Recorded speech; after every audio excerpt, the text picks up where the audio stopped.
ہم نے انسان کو محنت اور مشقت ہی میں پیدا کیا. محنت، مشقت، تکلیف یہ ہر انسان کا مقدر ہے، کرنی ہی ہے. فرق صرف یہ ہوتا ہے کہ کسی کی مشقت اور محنت جسمانی زیادہ ہے، اینٹیں ڈھو رہا ہے، غریب کشتی چلا رہا ہے. کسی کی محنت مشقت ذہنی زیادہ ہوتی ہے، بیٹھا ہوا تو ہے آرام کرسی پر، ریوالونگ چیئر ہے، بڑی آرام دے، لیکن اس کی جو ذہنی مشقت جو وہ کر رہا ہے. جو جسمانی مشقت کرتا ہے وہ رات کو پاؤں پھیلا کر سوتا ہے، چاہے روٹی بھی پوری نہ ملی ہو، لیکن اسے پتہ نہیں ہوتا رات کب گزر گئی. اور یہ دوسرے جو ہوتے ہیں انہیں رات کو بھی نیند نہیں آتی، مخملی گدیروں پر بھی نہیں آتی.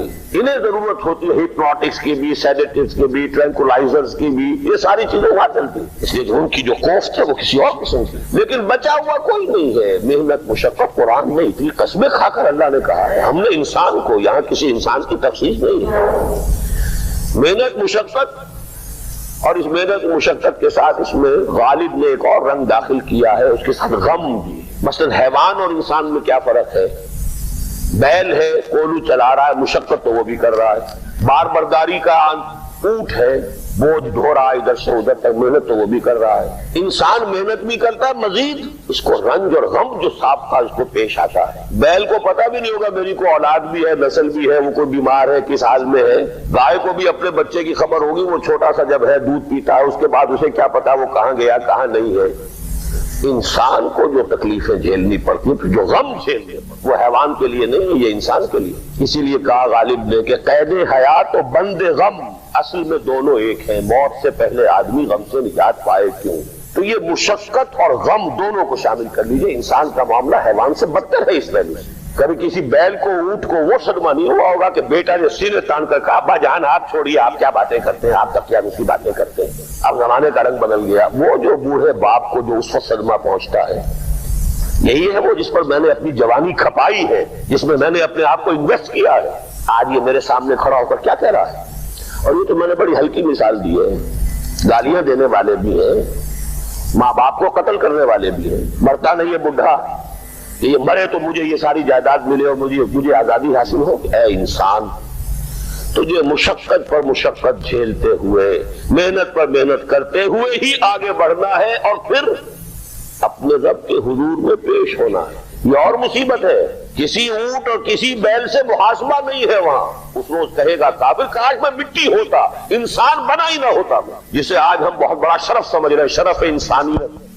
کاش کہ میں مٹی، یہ انسان کی حیثیت مجھے دی ہی نہ جاتی کہ میں آج یہاں کھڑا ہوں جواب دے کے. حضور نے فرمایا کل نفس یغدو فبائع نفسہ فموتقھا وموبقھا. ہر انسان جب صبح آنکھ کھلتی ہے رات کے سونے تک وہ اپنے آپ کو بیچتا ہے. کوئی جسمانی مشقت اپنی بیچ رہا ہے، شام کو 100 روپے لے کر آیا ہے، اس نے اپنی جسمانی محنت بیچی ہے نا. کسی نے اپنی ذہنی محنت، ذہنی صلاحیت بیچی ہے، چاہے وہ ڈاکٹر ہے، چاہے انجینئر ہے، کوئی اور ہے، وہ اپنی ذہنی صلاحیت بیچ رہا ہے بیٹھا ہوا اپنے کلینک میں، اپنے آفس میں. بائع نفسہ، اپنے آپ کو بیچتا ہے. یہ بیچنا تو ہر ایک کا ہے، ہر شخص بیچ رہا ہے اپنے آپ کو. کوئی بدبخت وہ ہے جو یہ ساری مشقت جھیل کر بھی رات کو جہنم لے کر آیا ہے. مشقت بھی جھیلی اور لے کر بھی آیا آگ کے انگارے، اس لیے کہ حرام کاروبار کیا. کوئی وہ ہے جو اس مشقت کے بعد اپنے نفس کو جہنم کی آگ سے چھٹکارا دے کر آتا ہے. بیچا، جائز جگہ بیچا، جائز طریقے سے بیچا اس نے بھی، محنت اس نے بھی کی، مشقت اس نے بھی کی، لیکن اس نے اپنی مشقت کے نتیجے میں اپنے آپ کو برباد کر لیا. تو جب آزمائش میں کوئی پڑے گا تو پتا چلے گا نا کہ کھرا ہے یا کھوٹا ہے. آزمائش میں نہیں آیا، امتحان میں نہیں آیا، کوئی تکلیف آئی نہیں، تو وہ کھرے اور کھوٹے گڑبڑ رہیں گے، ملے جلے رہیں گے. دودھ کا دودھ اور پانی کا پانی جدا نہیں ہوگا. کیا لوگوں نے یہ سمجھا تھا کہ وہ چھوٹ جائیں گے صرف یہ کہنے پر کہ ہم ایمان لے آئے اور انہیں آزمایا نہ جائے گا؟ ہم نے تو آزمایا ہے ان سب کو جو ان سے پہلے آیا. تو یہ تو یوں سمجھیے کہ اس راستے کا ایک مستقل معاملہ ہے. جو آئے سوچ سمجھ کر آئے کہ یہ شہادت گاہ الفت میں قدم رکھنا ہے. لوگ آسان سمجھتے ہیں مسلمان ہونا. جس نے کہا آمنت باللہ، ہم نے آزما لیا. سچ مچ کا یہ ہم پر ایمان کا دعوے دار ہے یا جھوٹ موٹ کا دعویٰ کر رہا ہے؟ یہ سچ مچ کا عاشق ہے یا جھوٹ موٹ کا عاشق ہے؟ ظاہر بات ہے کہ امتحان نہ ہو، آزمائش نہ ہو تو کیسے ان کے مابین تمیز ہو. کہہ تو دیا سب نے آمنت باللہ. اب ذرا تھوڑی دیر کے لیے ہم بھی اپنے غریبانوں میں جھانکے. ہم بھی کہتے ہیں نا اللہ کا، ہمارا ایمان ہے اللہ پر، آخرت پر، رسول کا عشق کا بھی دعویٰ ہے. اور جب نعتیں ہم سنتے ہیں تو بڑے جھومتے ہیں، لیکن یہ کہ واقعتاً آدمی جھانکے اپنے قلب کی گہرائیوں میں کہ یہ ہم کتنے کچھ سچے ہیں اپنے اس دعوی ایمان۔ جہاں کوئی معاملہ آیا، اگر ہم اس دین کے اس حکم پر عمل کرتے ہیں تو اتنا نقصان ہوتا ہے، اس حکم کو پیچھے ڈال دیں تو اتنا نفع ہوتا ہے۔ سچ بتائیے کہ ہم میں سے اکثریت کا فیصلہ کس بات کی طرف جائے گا؟ دین کا حکم پس پشت، دنیاوی مفاد وہ مقدم۔ تو معلوم ہو گیا کہ ہمارا یہ دعویٰ جو ہے اللہ پر ایمان کا اور آخرت کے یقین کا جھوٹا دعویٰ ہے۔ کیوں اللہ کی طرف سے یہ چیزیں آ جاتی؟ دیکھو، کوئی مصیبت تم پر نہیں آ سکتی، نہیں آتی مگر اللہ کے اذن سے۔ وَمَن يُؤْمِن بِاللَّهِ، اور جو شخص اللہ پر ایمان رکھتا ہو، یہدِ قلبہ، اللہ اس کے دل کو ہدایت دے دیتا ہے، اس کے دل کو سکون عطا کر دیتا ہے، وہ راضی برضائے رب ہو جاتا ہے، اس میں شکوہ نہیں رہتا، اس میں شکایت نہیں ہوتی، اس میں تلخی نہیں ہوتی، کیوں ہو گیا، کیسے ہو گیا، کیوں ہو گیا، نہیں ہونا چاہیے، نہیں۔ یہ سارا جو پیچ آدمی کھاتا رہتا ہے نا، اندر ہی اندر وہ جو پیچ کھا رہا ہے، یہ سب سے اس نجات نہیں گئی۔ پہلی بات یہ کہ یہ اللہ کی طرف سے آزمائش کے طور پر آتی ہے۔ آزمائش، میرا بندہ اس پر صبر کرتا ہے یا نہیں، یا میرے خلاف بکواس کرنے پر آمادہ ہو جاتا ہے۔ اللہ تو ایسا ہے، اللہ نے تو ہم پر کبھی کرم کیا ہی نہیں ہے، اللہ تو ظالم، معاذ اللہ معاذ اللہ معاذ اللہ۔ کہیں ایسا تو نہیں، میرا بندہ جو ہے تکلیف کو جھیلتا ہے میری وجہ سے، یہ سمجھ کے کہ اللہ کی طرف سے آئی۔ یہ صبر جو ہے یہ بہت بڑی کامیابی ہے اگر انسان کو حاصل ہو، اور اس صبر کے نتیجے میں دو اور باتیں پیدا ہوتی ہیں۔ یہ مضامین علیحدہ علیحدہ دروس کے اندر آتے رہے ہیں، لیکن آج ایک نئے عنوان کے تحت جمع ہو کر آ رہے ہیں۔ پہلی بات یہ ہوتی ہے کہ یہ امتحان کا نتیجہ کیا نکلتا ہے کہ آپ نے ایک امتحان پاس کیا تو آپ کے اگلے درجے میں ترقی ہو جاتی ہے۔ 5ویں کا امتحان پاس کر لیا نا تو 6ٹھی میں جائیں گے، اب 6ٹھی کا امتحان پاس کریں گے تو 7ویں میں جائیں گے، 7ویں کا پاس کریں گے تو 8ویں میں۔ درجہ بدرجہ انسان کی دینی، ایمانی اور روحانی ترقی کا ذریعہ یہ آزمائش ہے۔ جتنا اس میں صبر ہوگا، جتنا اس میں تسلیم و رضا جو ہے آپ حاصل کرتے جائیں گے تو آپ کے درجے بلند ہوتے چلے جائیں گے۔ آپ کا امتحان کڑے سے کڑا آئے گا، بڑے سے بڑا آئے گا، مشکل سے مشکل تر آئے گا۔ ایک وقت میں ایم اے کا امتحان بھی آپ کو دینا ہوگا، ایک وقت میں ہو سکتا ہے پی ایچ ڈی کے لیے تھیسس آپ لکھیں، پھر اس کے اوپر جو ہے ٹیم بیٹھی ہوئی اور آپ سے وہ بحث کرے، جرا کرے آپ سے، وہ بھی کرنا ہوگا۔ لیکن یہ کہ اگر پرائمری ہی میں فیل ہو گئے تو اس کا سوال ہی پیدا نہیں ہوتا کہ کبھی آپ ایم اے کا یا پی ایچ ڈی کا تھیسس بھی لکھیں۔ اور اسی کو دوسرے انداز میں کہا گیا ہے قرآن مجید میں، وَلِيُبْلِيَ الْمُؤْمِنِينَ مِنْهُ بَلَاءً حَسَنًا۔ اصل میں ابلا کہتے ہیں، بلا یبلو جو ہے عربی زبان میں آتا ہے آزمانا۔ خلق الموت والحیات لیبلوکم ایکم احسن عملا، یہی معنی ابتلا کے میں، ابتلا یبتلی آزمانا۔ ابلا یبلی جو آتا ہے باب افعال سے، اس میں آتا ہے کسی کو کسی تکلیف میں ڈال کر اس کو نکھارنا، کہ اس کا جوہر نکھر جائے، اس کے اندر جو خیر ہے وہ اور چمک جائے، لوگوں کو بھی معلوم ہو جائے کہ یہ شخص اس مقام کا اہل ہے، اس کے اندر یہ صلاحیت ہے، اس میں یہ قوت موجود ہے۔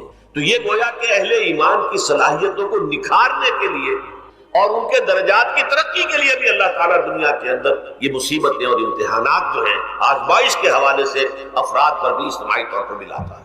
اور ایک اس کا اور بھی ہے، اہل ایمان پر اس طرح کی ابتلاء و آزمائش کی ایک نوعیت اور بھی ہے، اور وہ یہ ہے کہ جو بھی آپ سے غیر ارادی طور پر یا یہ کہ آپ نے کوئی گناہ ارادی طور پر بھی کر لیا، اللہ تعالیٰ اس کی سزا اسی دنیا میں دے کر آخرت کی سزا سے محفوظ کر دیتا ہے۔ گویا کہ اس سے بڑا خیر کیا ہوگا؟ یہاں کی سزا کیا ہے؟ جھیل لیا آپ نے، بخار آ گیا، ٹانگ ٹوٹ گئی، چلیے 3 مہینے آپ بستر پر پڑے رہے نا، اور کیا ہوا؟ کچھ نہیں۔ لیکن یہ کہ آخرت کی سزا ملتی ہے، بہت عظیم ہے۔ لہذا کفارہ بناتا ہے اللہ تعالیٰ گناہ، جو بھی گناہ ہو گئے، غلطیاں ہو گئی ہیں، ان کا کفارہ اللہ تعالیٰ بندہ مومن کے لیے، حضور کی ایک حدیث ہے، اس کا متن مجھے اس وقت یاد نہیں ہے، کہ مومن کا معاملہ عجیب ہے، اس سے کوئی تکلیف پہنچتی ہے صبر کرتا ہے تو اس کے گناہوں کا کفارہ بن جاتا ہے، اور اگر کوئی خوبی ملتی ہے تو اللہ تعالیٰ کا شکر ادا کرتا ہے، اس کے درجات بلند ہو جاتے ہیں۔ تو یہ معاملہ جو ہے اللہ تعالیٰ کی طرف سے بندہ مومن کے حق میں خیر، کہ در حقیقت اس کے ان گناہوں کی پاداش کہ جو اس نے یہاں کر لی ہے، یہی دنیا میں دے کر دھو دیا جائے، پاک کر دیا جائے۔ کل نفس ذائقۃ الموت ونبلوکم بالشر والخیر فتنہ وإلینا ترجعون۔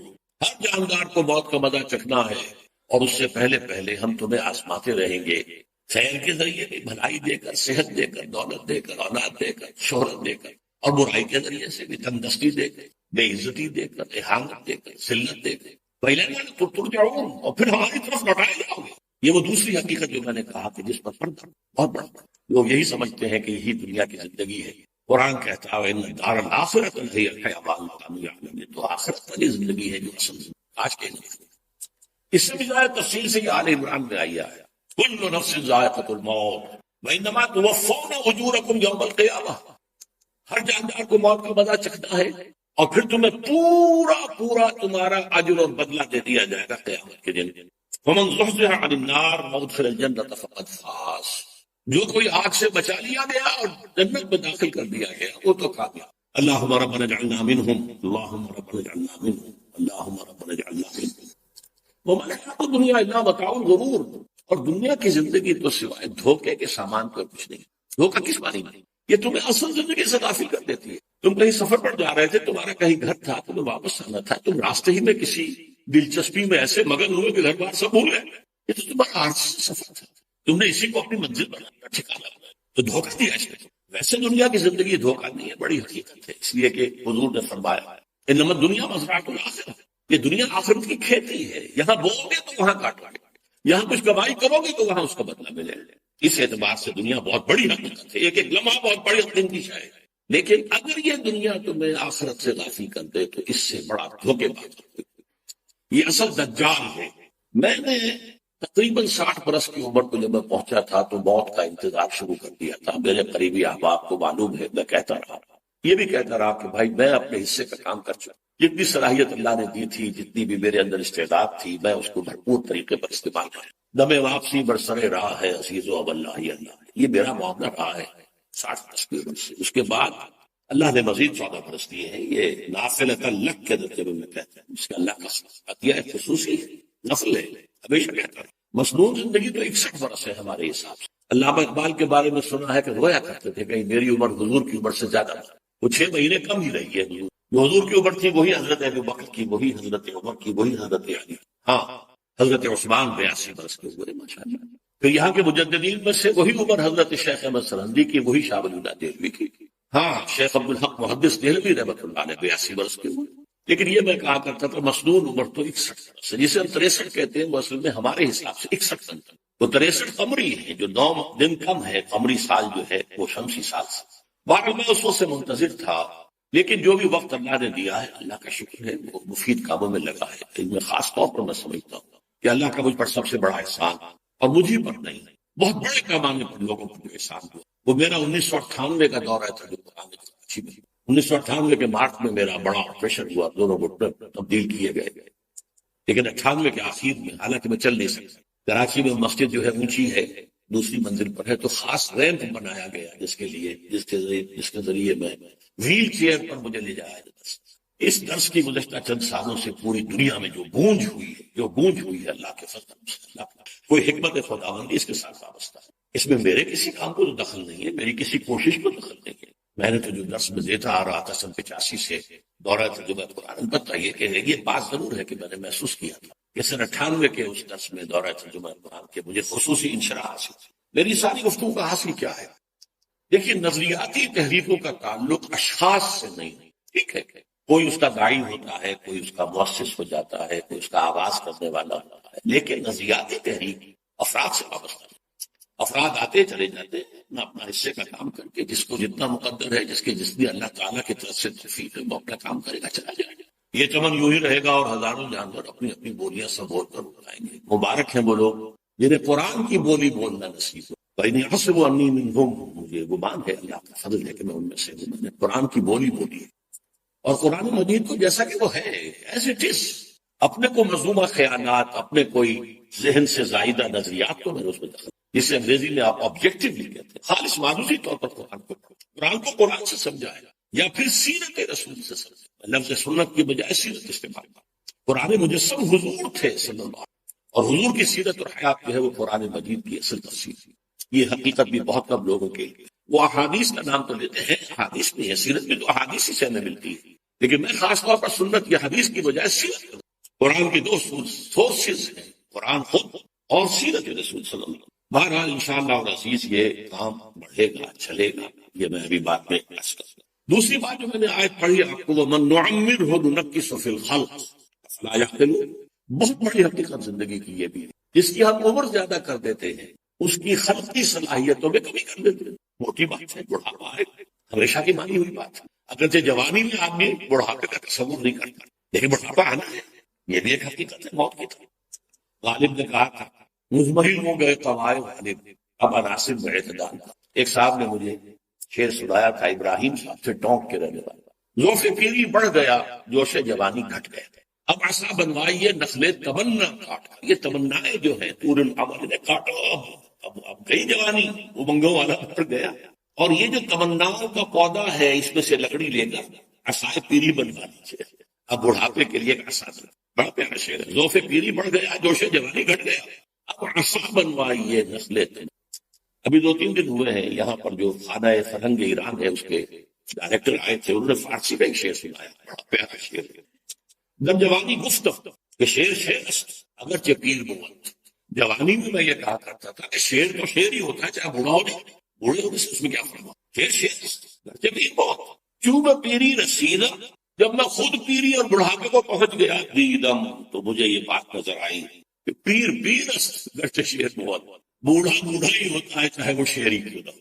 تو یہ بڑھاپا جو ہے یہ زندگی کی دوسری بڑی حقیقت، اس کا ایک اثر تو سب کو معلوم ہے، قوائے غالب جو میں نے کہا، بڑھاپے کا عام نتیجہ جسمانی ضعف، سب جانتے ہیں، لیکن مجھ پر اور کچھ اور لوگوں پر بھی خاص طور پر اس کا جو ایک اثر ہوتا ہے، یہ مجھ پر ہوا ہے، وہ ہے یادداشت کی کمزوری، اور یہ میں کئی سال سے محسوس کرتا ہوں، کئی سال سے محسوس کرتا ہوں۔ میری پرانی یادداشت بڑی مضبوط ہے، قوی ہے، اس میں کہیں کوئی کمی نہیں، لیکن ریسنٹ پاس کی چیزیں جو ہے، پچھلے 5-6 سال کے واقعات مجھے یاد بھی رہتے ہیں، اشخاص سے ملا ہوں، دیکھ کے پہچان لیتا ہوں، کئی بار ملاقات ہوئی، نام یاد نہیں آتا، تاریخیں اور اشخاص کے نام کے اعتبار سے تو خاص طور پر کئی سال سے میری جو میموری ہے وہ امپیئرڈ ہے، اور میں محسوس کرتا رہا ہوں کچھ عرصے سے کہ این تقریر کے دوران محسوس ہوتا بلیک آؤٹ ہو گئے، اور مجھے سلسلہ کلام جوڑنے کے لیے سوچنا پڑا، بعض اوقات 1000 کروڑ مرتبہ بولے ہوئے الفاظ بھائی، اب چاہے کتنا ہی زور لگا لوں وہ لفظ یاد نہیں، ہاں تھوڑی دیر کے بعد خود بخود یاد آ جائے۔ میری اس آپریشن سے چند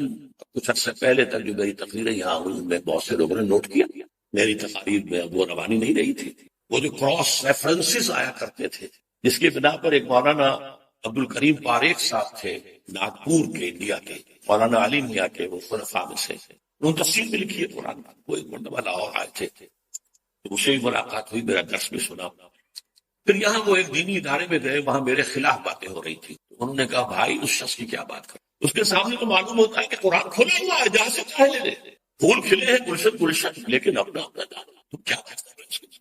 تو عبد الکریم پاریک صاحب کی وہ جو تعصب تھا صحیح تھا، کراس ریفرنسز کا آنا، القرآن یفسر اس میں بہت کمی آ گئی۔ بہرحال اس کے علاوہ تیسری چیز ہوتی ہے بڑھاپے میں ریزسٹنس کی کمی کی وجہ سے عوارض، بلڈ پریشر کا میں مریض ہوں اور کوئی 25 برس سے، شوگر کا میں مریض ہوں اور کوئی 5 برس سے، ایک خاص برس جو مجھ پر آیا ہے آج سے 4 سال پہلے، اس کی ایک تاریخ ہے۔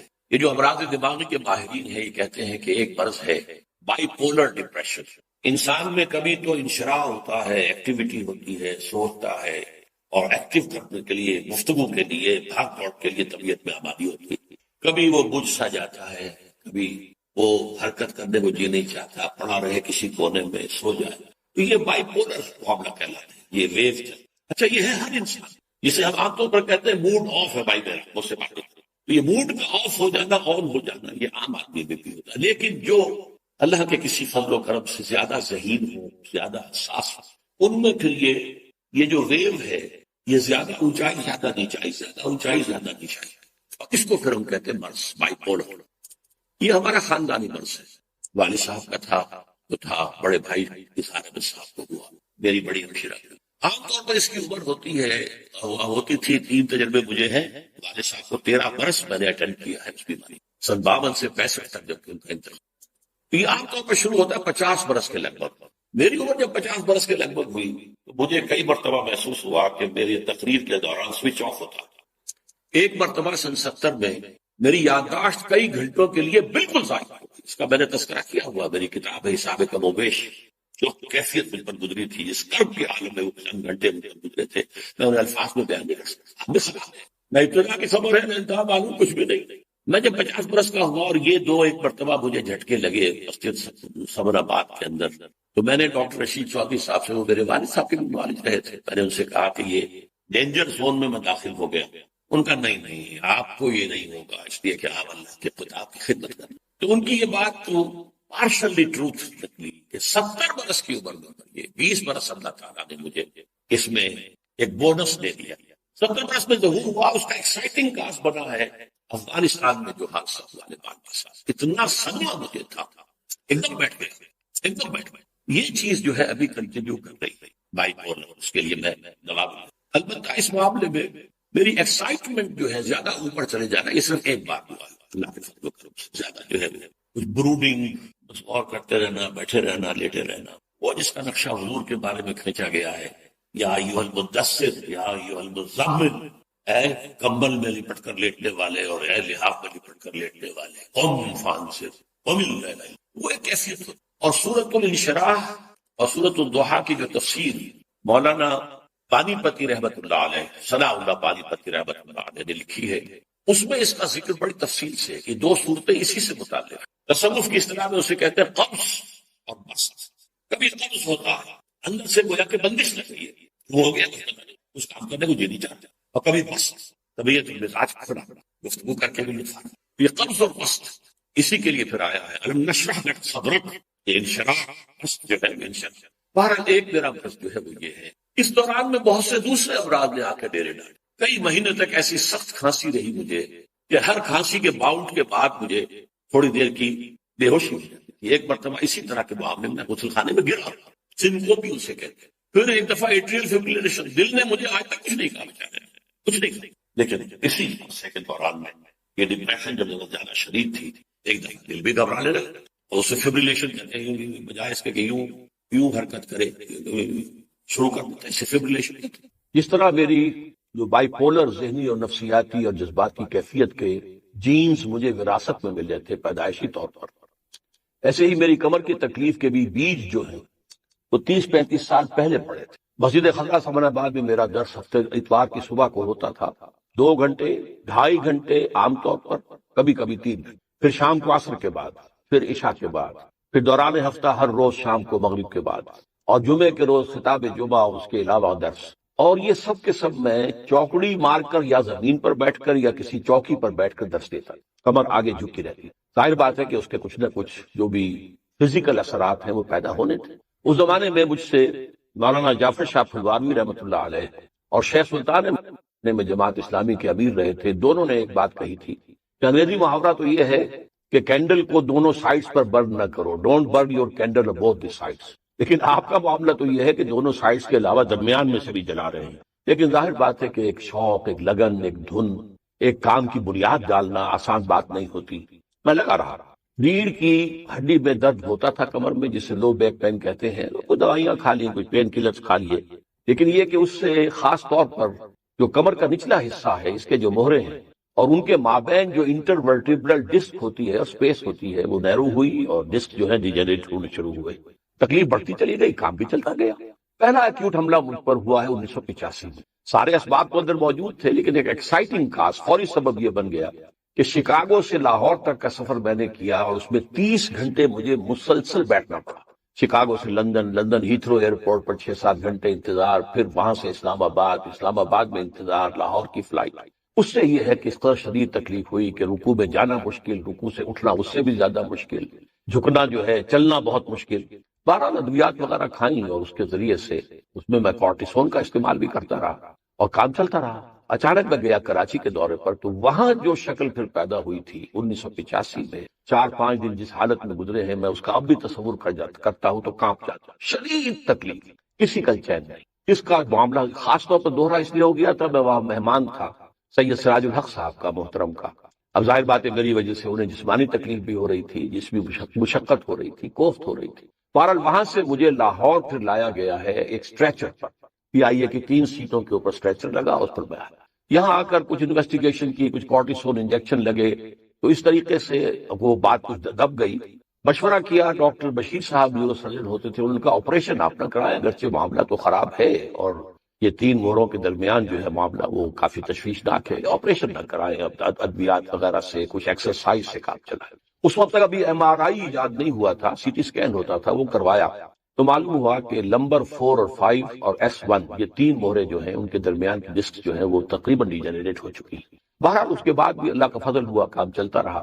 سن 91 سے مجھے گھٹنوں کی درد کی تکلیف شروع ہوئی تو میں نے پین کلر زیادہ سٹرونگ کھانے شروع کیے، اس سے یہ درد بھی دب گیا، معلوم ہوا ہے ہی نہیں، کمر میں کچھ ہے ہی نہیں۔ لیکن آج سے کوئی 3-4 سال پہلے میں نے جب آپریشن تو کرایا تھا تقریباً 7 سال پہلے 1998 میں، تو اس کے بعد سے میں نے وہ پین کلرز ختم کر دیے، اس لیے کہ گردے پر اور بیدے پر ان کا برا اثر ہو رہا تھا۔ لیکن یہ کہ اس کے بعد آج سے 3-4 سال پہلے مجھے تکلیف بڑھنی شروع ہوئی، کھڑے ہونا مشکل ہو گیا، چلنا مشکل ہو گیا، کھڑے ہو کے تقریر کرنا موقوف ہو گیا، عام طور پر چلنا ہوتا تھا تو ویل چیئر کے اوپر، یہ بات آگے تک بڑھی رہی۔ سن 5 کے آغاز میں تکلیف جو ہے یہ زیادہ بڑھی تو پھر MRI کرایا گیا، اس سے معلوم ہوا کہ اب 3 نہیں 4 مہرے انوالوڈ ہیں، L3 L4 L5 S1، اور صورتحال بہت تشویشناک ہے، آپریشن جو ہے وہ لازمی ہے۔ لیکن کچھ خوف تھا آپریشن کا، کچھ لوگ بھی ڈراتے تھے، ٹال مٹول سے میں کام لیتا رہا، وہی دوائیں وغیرہ، پھر کچھ جدید قسم کے ٹونے ٹوٹکے بھی ٹرائی کیے، کچھ ہومیوپیتھی بھی ٹرائی کی، لیکن یہ کہ درد بڑھتا چلا گیا، مرض بڑھتا گیا جو دوا کی۔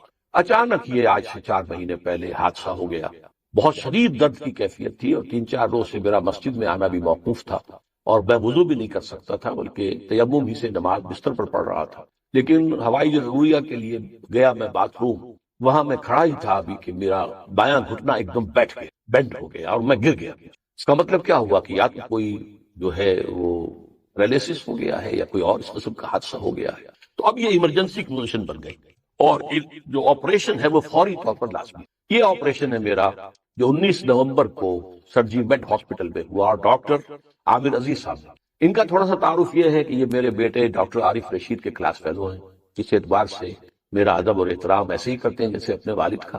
پھر یہ کہ وہ بہت ہی نیک اور دیندار آدمی، بہت اچھی داڑھی ان کے چہرے پر ہے، وہ چہرہ مزین ہے۔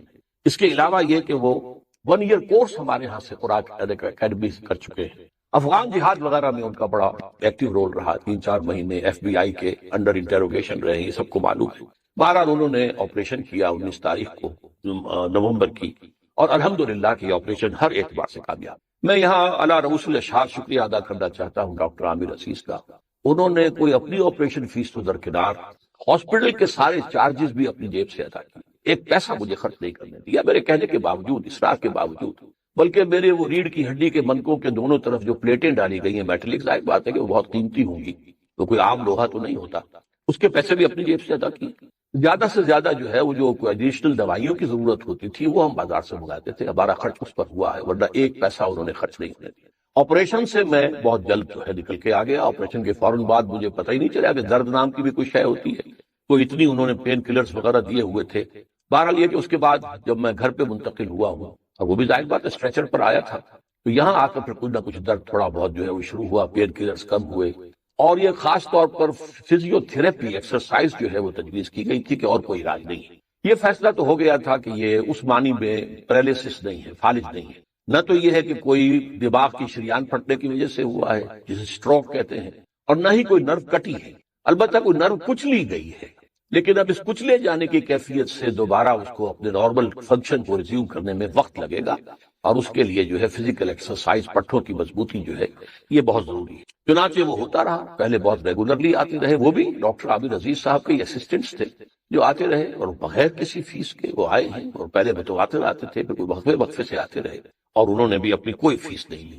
بہرحال اب صورتحال یہ ہے کہ میں رفتہ رفتہ اس کامل معذوری کی کیفیت سے نکل کر نیم معذوری کی کیفیت میں آ گیا ہوں، واکر کی مدد سے چل بھی رہا ہوں، اور اب میں نے مسجد کے لیے بھی وہ جو میرے لیے سیڑھیاں کبھی بنی تھیں جبکہ میرے گھٹنوں میں شدید درد تھا، چھوٹے چھوٹے سٹیپس ہیں ان کے، ان میں ایک طرف ریلنگ تھی، دوسری طرف بھی ریلنگ لگوا کر اب میں آسانی سے الحمدللہ کی مسجد میں جا رہا ہوں، 5 وقت کی نماز پڑھ رہا ہوں۔ اور جیسا کہ میں نے شروع میں کہا ہے، یہاں آنا مجھے بہت ہی پہاڑ معلوم ہوتا تھا، ہمالیہ پہاڑ، قرآن آڈیٹوریم میں چڑھنا، لیکن یہ کہ اللہ نے آسانیاں کر دی ہیں۔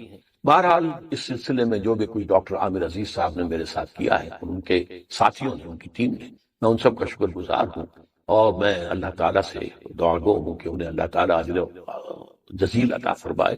آپ سب بھی ان کے حق میں دعا کریں. اب مجھے جو یہ آپریشن سے کچھ میں نکلا ہوں، چلنے لگا ہوں، سیڑھی بھی کچھ چڑھی ہے میں نے، تو مجھے بڑا انشراح سا تھا، تو اسی لیے آپ پروگرام بھی ہاتھ کا رکھا ہوا تھا.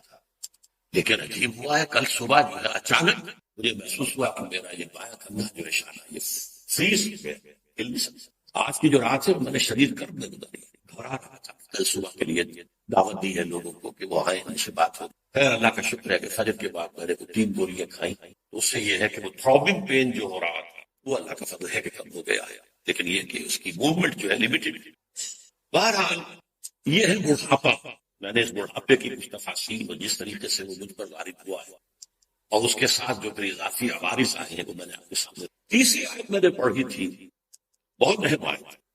وَمِنْكُمْ مَنْ يُتَوَفَّى وَمِنْكُمْ مَنْ يُرَدُّ إِلَىٰ أَرْذَلِ الْعُمُرِ لِكَيْ لَا يَعْلَمَ مِنْ بَعْدِ عِلْمٍ شَيْئًا. یہ سورہ حج کی آیت طویل آیت ہے، میں نے اس کا درمیانی ٹکڑا لیا کہ تم پہلے نطفہ ہوتے ہو، پھر وہ علقہ بنتا ہے، پھر مضغہ بنتا ہے، پھر اس میں جسم کے اعضاء ظاہر ہوتے ہیں، پھر تم بچہ ایک بچے سے معصوم سے ماں کے پیٹ سے برآمد ہوتے ہو، پھر تم جوانی کو پہنچتے ہو، پھر تم میں سے کچھ ایسے بھی ہیں کہ جنہیں اللہ تعالیٰ قبض کر لیتا ہے جوانی میں، جوانی سے اوپر ذرا کھیڑ عمر میں، یا آغاز یہ ہے ابھی بڑھاپے کا اللہ نے لے لیا. اور تم میں سے کچھ ایسے بھی ہیں جو ارذل العمر کو لوٹا دیے جائیں. رذیل سے یہ ارذل ہے، رذیل یہ تو ارشد جانتا ہے. بہت ہی بری زندگی، بہت بری زندگی. وہ زندگی کیا ہوتی ہے؟ لِكَيْ لَا يَعْلَمَ مِنْ بَعْدِ عِلْمٍ شَيْئًا. بڑے سے بڑے عالم جو ہے اس کے بعد سب گیا، علم گیا، ختم ہوا، سب بھول گئے، سب گیا. اس کا میں نے ابتدائی آپ کے سامنے ذکر کر دیا کہ میری یادداشت آ سکتا ہے. یہ ارذل العمر وہ ہے کہ جس میں انسان دوسروں کا محتاج ہو اور وہ اپنے اعزاء و اقارب پر بوجھ بن جائے، اپنی تمام ضروریات کے لیے ان کا محتاج، یہاں تک کہ جو ہوائج ضروریات ان کے لیے بھی دوسروں کا محتاج. یہ ارذل العمر ہے جس سے حضور پناہ مانگتے تھے صلی اللہ علیہ وسلم. اللہ کا شکر میں ابھی اس ارذل العمر کو نہیں پہنچا اور میں پناہ مانگتا ہوں اللہ کی حضور کے سنت پر عمل کرتے ہوئے کہ اس ارذل العمر کے آنے سے پہلے پہلے اللہ تعالیٰ مجھے اٹھا دے، میں بوجھ نہ بنوں. اگرچہ میں نے اس ارذل العمر کا مزہ 2 مرتبہ چکھ لیا. 98 میں جب میرا گھٹنوں کا آپریشن ہوا تو چند دن میرے اسی حالت میں گزرے تھے، خود نہ ہل سکتے ہیں، نہ چل سکتے ہیں، نہ کچھ کر سکتے ہیں، نہ پیشاب، نہ پخانہ، کچھ بھی نہیں، سب دوسروں کے حوالے. اور اب پھر میں نے وہ تو پھر بھی چند دن تھے، 5-6-7 دنوں میں، اور اس مرتبہ تو یہ ہے کہ یہ مہینوں پر بات گئی. یہ ارذل العمر کا ایک تماشا مجھے دکھا دیا ہے. ویسے ارذل العمر آج کل آپ سنتے رہتے ہوں گے، الزائمر ڈیزیز ایک ہے، سب یادداشت ختم. صدر ریگن جو بڑا ایکٹر ہوتا تھا، پھر صدر ہوا امریکہ کا، پھر اس کا جو حشر ہوا ہے اگر آپ کو معلوم ہے، پہچاننا چھوڑ دیا تھا کسی کو. بہت عرصے تک صرف بیوی کو پہچانتے رہے، اس کے بعد وہ وقت بھی آیا کہ بیوی کو نہیں پہچانے. اسے کہا جاتا ہے آج کی اصطلاح میں ہیومن ویجیٹیبل. بس یہ ہے کہ نلکی لگی ہوئی ہے، کھانا دے رہے ہیں اس میں سے، اور ریسپیریٹر لگا ہوا ہے، اس سے سانس کی کیفیت ہو رہی ہے، دل کے لیے بھی کوئی لگا ہوا ہے. تو زندہ تو ہے، ابھی شیرون پڑا ہوا ہے، نہ زندوں میں نہ مردوں. مردوں سے قریب پر ہے، زندوں سے بہت دور ہے. لیکن بہرحال یہ تو اس پچھلے زمانے میں باتیں نہیں ہوتی تھی. لیکن ارذل العمر جو ہے، نکمی عمر، بری. میں اللہ تعالیٰ سے دعا کرتا ہوں کہ مجھے اس سے بچائے، اس سے پہلے اٹھا لے. آپ بھی میری اس دعا پر آمین کریں. اب میری گفتگو کا دوسرا حصہ ہے پروگرام کیا ہے. میں نے عرض کیا تھا اس کے 2 حصے ہیں. اس درس کا پروگرام کیا ہے اور میرا یہ درس الحمدللہ ثم الحمدللہ ثم الحمدللہ جاری رہے. میں نے عرض کیا تھا کہ نظریاتی تحریکوں کا دار و مدار اشخاص پر نہیں ہوا. ہماری تنظیم کے رفیقہ نے مجھ پر بڑا اتمام حجت کیا، مجھے خاموش کر دیا کہ ڈاکٹر صاحب تو کہتے رہے ہیں کہ قرآن کے عجائب کبھی ختم نہیں ہوں گے. آپ کھولتے رہیں گے، نئے نئے موتی نکلتے رہیں گے، نئے نئے ہیرے نکلتے رہیں گے، یہ کام کبھی ختم نہیں ہوگی. تو آپ کیسے ختم کر رہے ہیں؟ اس وقت تو جواب ہو گیا تھا، بعد میں میری سمجھ میں بات آ گئی. بھائی کان جو ہے پوری کوئی ایک آدمی تو نہیں کھولتا، ایک نسل کھودتی ہے، اس کے بعد اگلی نسل کھودتی ہے. اگر کان واقعی بڑی ہے، نسل بعد نسل اس میں سے نکلتے ہیں. قرآن کی بات یہ ہے کہ لا تنقضی عجائب ہو، اس کے عجائب کبھی ختم نہیں ہوتے. لیکن یہ ایک لمیٹیشن ہوتی ہے، ایک جنریشن کی ایک لمیٹیشن، تقدیر جسے کہتے ہیں. ایک نسل کی تقدیر ہے، ایک فرد کی تقدیر ہے، ایویلویشن. ہر فرد جو ہے یہ نہیں کرے گا کہ وہ آخری انتہا کو پہنچ جائے. یہ تو ابھی زمانہ اور کھلے گا، ہمارے فزیکل علوم اور آگے بڑھیں گے. سنورihim آیاتنا فی الآفاق وفی انفسہم فلا حتی یتبین لہم الحق. ہم انہیں اپنی کائنات میں، آفاق میں، ان کی اپنی جانوں میں اپنی نشانیاں دکھاتے چلے جائیں گے، یہاں تک کہ یہ بات ان پر بالکل واضح ہو جائے گی کہ یہ قرآن حق ہے. اور یہ ہوتا چلا جائے گا. This process is going on. اس میں جس حد تک میری صلاحیت تھی، میری جو بھی گنجائش تھی، اب یہ اگلی نسل کو شفٹ ہو. اور یہ بھی میں سمجھتا ہوں کہ میرا اللہ تعالیٰ کا مجھ پر بہت بڑا فضل کہ میرے دونوں کام جو ہے میری زندگی میں میری آنکھوں کے سامنے میری اگلی نسل سے میری اگلی نسل جو ہے وہ دو حصوں پر مشتمل، ایک میرے مانوی اولاد ہے۔ اب اللہ کے فضل و کرم سے میں 100 کہا کرتا تھا، اب میں سمجھتا ہوں سینکڑوں ایسے لوگ موجود ہیں، نوجوان، ان میں ڈاکٹرز بھی ہیں، ان میں ڈینٹل سرجنز بھی ہیں، ان میں انجینئرز ہیں، ان میں فلاسفرز ہیں۔ انہوں نے قرآن کی اس دعوت کو مجھ سے خوب سمجھا ہے اللہ کے فضل و کرم سے، اور لگے ہوئے دن رات۔ اس کی طرف سے تو مجھے بہت اطمینان، بلکہ یہ کہ میں محسوس کرتا ہوں کہ کراچی اس سلسلے میں لاہور پر بازی لے گیا۔ لاہور میں جتنے بھی لوگ زیادہ قریب آئے وہ پھر تنظیم اسلامی کے اندر، وہاں پر یہ ہے کہ چونکہ تنظیم اسلامی کا مرکز تو وہاں نہیں ہے لاہور میں، تو وہاں جو لوگ آئے ہیں وہ درس قرآن، تدریس قرآن، بیان قرآن اس میں لگے ہیں، اور وہاں کئی اکیڈمیز بن چکی ہیں۔ یہاں تو ایک ہے، وہاں بھی پہلے ایک بہت بڑی تھی، چھوٹی چھوٹی کئی اکیڈمیز کراچی کی کئی آبادیاں بن چکی۔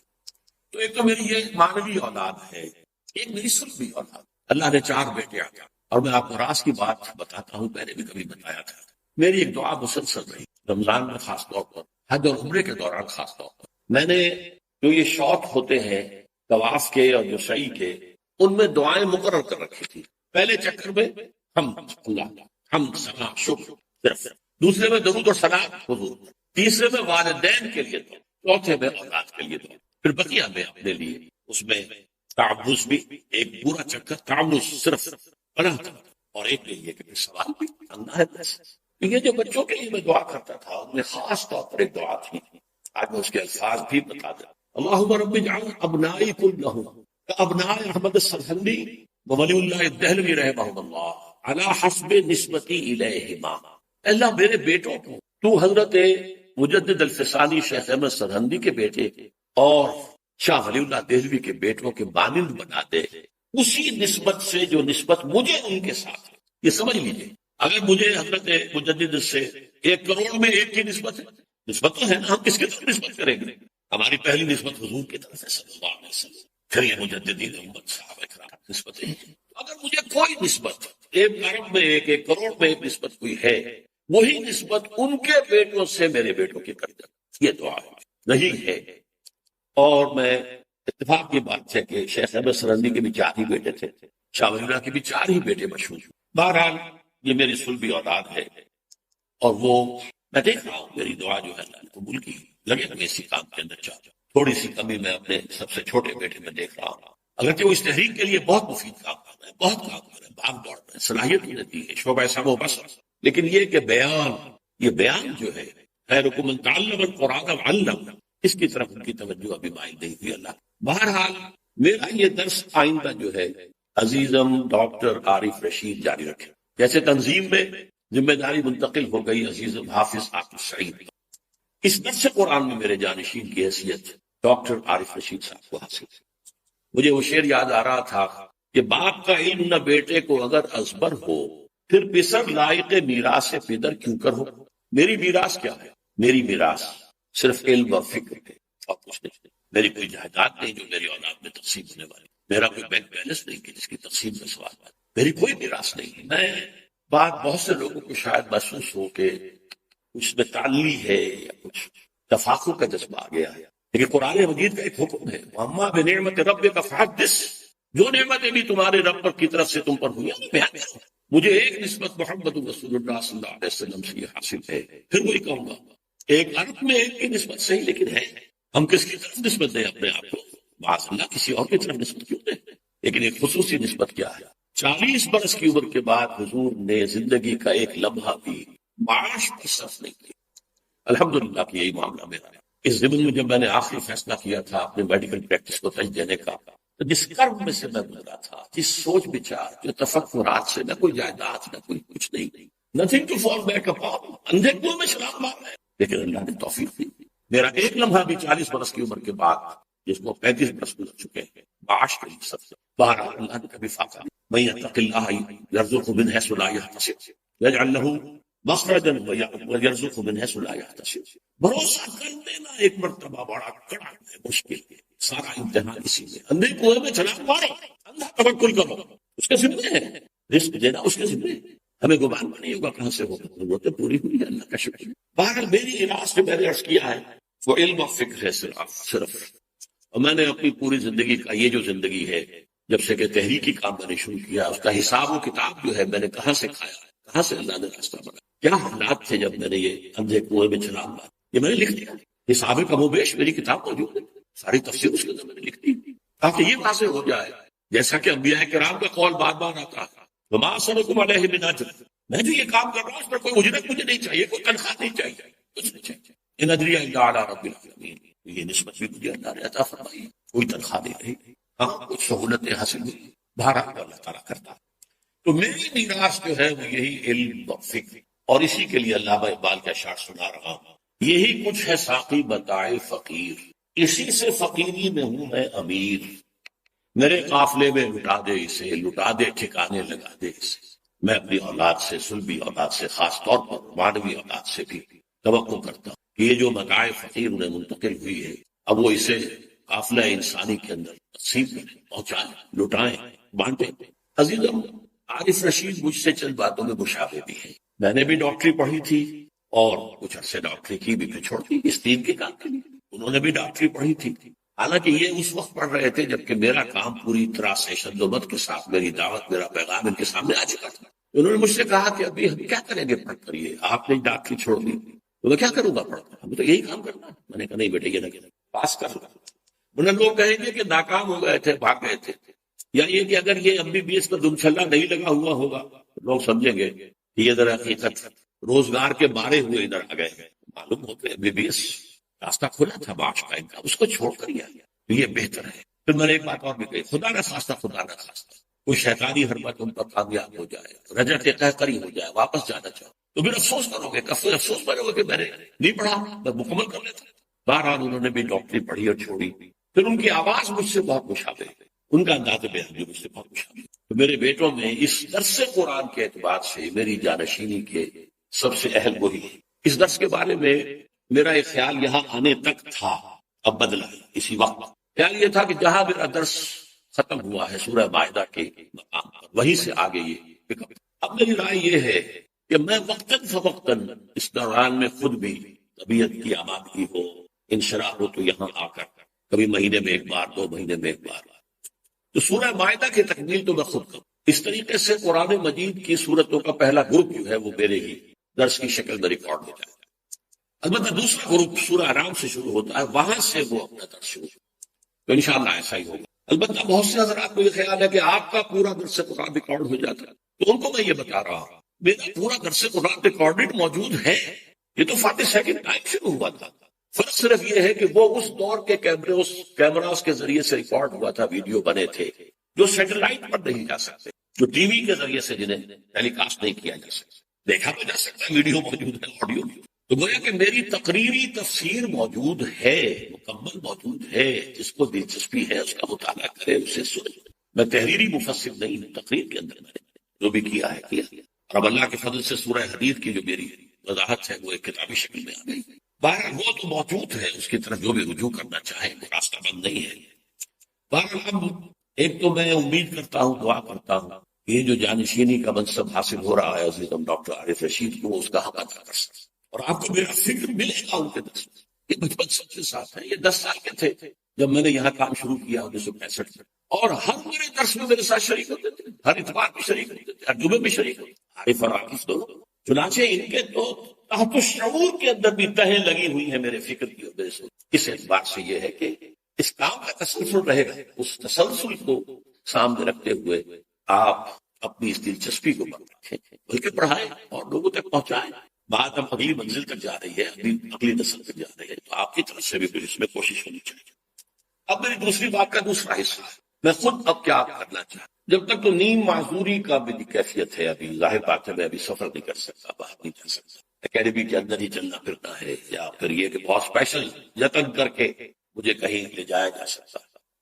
اس وقت تک تو میں 2 کام، ایک کے لیے تو خاص طور پر میں آپ سے استدعا کرتا ہوں کہ دعا کریں کہ اللہ میرے قلم پر سے گرا کھول دے، میں کچھ لکھنا چاہتا ہوں۔ ویسے میرا لکھا ہوا کم نہیں ہے، ہمارا لٹریچر جو ہے کافی بڑی مقدار چھپ رہا ہے، دلی میں بڑے پیمانے پر چھپا اور بہت عمدہ، ہماری اعتماد سے کہیں بہتر کے ساتھ۔ تو اس پہلو سے یہ ہے، لیکن یہ کہ بعض اس میں خلا ایسے ہیں جو میں چاہوں گا کہ پر کروں، اور دوسرے یہ کہ میں پچھلی تحریروں پر نظر ثانی کروں۔ وہ جو اقبال نے کہا تھا، only stones do not change، اگر کسی معاملے میں میری رائے میں کوئی تبدیلی آئی ہوئی اس عرصے کے دوران تو میں اسے وہاں ریکارڈ کروں. ایک تو یہ کام ہے جو میں اپنے کمرے میں بیٹھ کے کر سکتا ہوں. دوسرا یہ کہ ملاقات ہی میرے پاس بہت، جیسے میں نے کہا تھا پوری دنیا میں گونج ہے اس درس کی، کوئی کہیں سے چلا رہا، کوئی کہیں سے چلا رہا. ان لوگوں کے ساتھ گفتگو، اب وہ جو انہیں محبت یا کچھ عقیدت درس قرآن کی وجہ سے ہو گئی ہے، اسے عمل کے رخ پر ڈالنا کہ بھائی آگے اوقات کرو، اور اس عمل کے جو خد و خال ہے ان پر واضح کرنا. یہ میں اپنی گفتگو کے ذریعے کر رہا ہوں. اس دور کو بھی کرتا ہوں. لوگ آتے ہیں دور دور سے آتے ہیں، ملاقاتیں ہوتی ہیں، میں واضح کرتا ہوں. مجھ سے محبت کا تقاضا تو یہ ہے.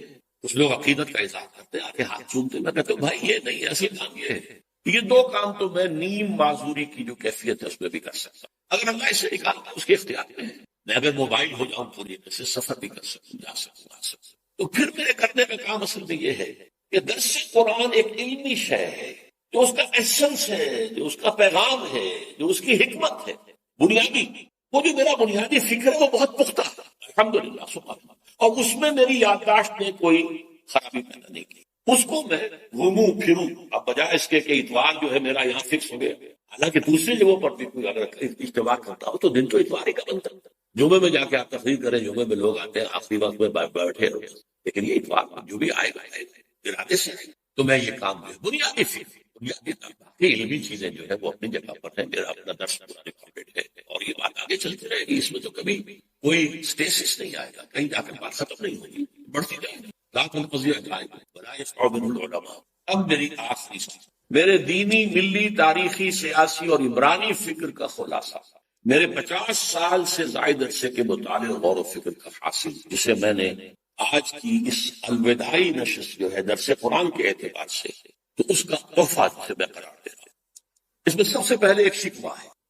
بہت سے لوگ محبت کرتے ہیں، محب بھی، عقیدت مند بھی ہیں، جیسا کہ میں نے کہا کہ ہاتھ بھی چومتے ہیں اور اپنی عقیدت کا اظہار کرتے ہیں، تعریفیں کرتے ہیں. میں خطرے میں مبتلا ہو جاتا ہوں کہ کہیں کوئی تکبر پیدا نہ ہو جائے، روکتا بھی. لیکن افسوس، صد افسوس یہ کہ میرے اصل پیغام پر توجہ نہیں دے. میں آپ سے بھی یہ شکوہ کر رہا ہوں. ہر کسے الظن خود شد یار من، بال نے شکوے کیے ہیں. ہر کسے الظن خود شد یار من، ہر شخص اپنے خیال میں میرا دوست بن گیا. وَاسْدُرُونِ من نجس اسرار من، میرے اندر سے اس نے میری چھپی ہوئی چیزوں کو نہیں تلاش. تو کیا ہوں، کیا کہنا چاہتا ہوں، کیا کرنا چاہتا ہوں.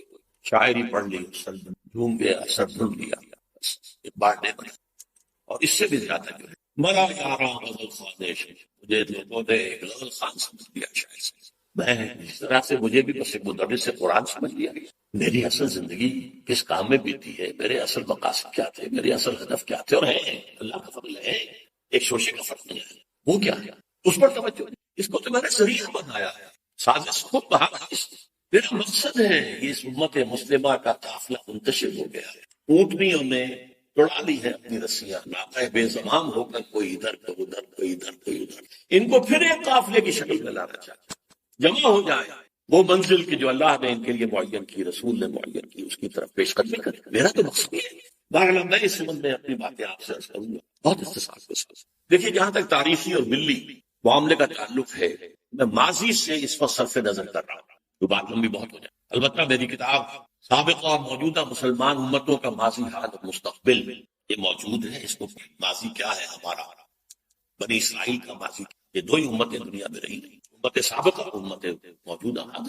حال اور مستقبل کے بارے میں جو باتیں میرے سامنے آئی ہیں، اور یہ آئی ہے کتاب و سنت اور حدیث کی روشنی میں، اور پھر جو اللہ نے عقل سے کسی چیز کو سمجھنا، اس کی جو صلاحیت دی تھی اس کا حاصل کیا. نمبر 1، جیسے ایک فرد کی زندگی کی سب سے بڑی حقیقت موت ہے، اس دنیا کی بھی سب سے بڑی حقیقت الساعہ، جسے ہم قیامت کہہ دیتے ہیں. ایک وقت آنے والا ہے، یہ سب دیگر ہو جائے گا، پہاڑ جو ہے ریزہ ریزہ ہو جائیں گے، یہ ہائی رائز بلڈنگز جو ہے ان کا نام و نشان نہیں رہے. مارگلا ٹاور جیسے بیٹھ گیا، یا ٹوین ٹاورز امریکہ کے جیسے بیٹھ گئی، پوری دنیا صفا، یہ زمین بالکل کھلی چٹ کے اندر. وہ زلزلۃ الساعہ، سورہ حج کی پہلی آیت، یا ایھا الناس اتقوا ربکم ان زلزلۃ الساعۃ شیء عظیم.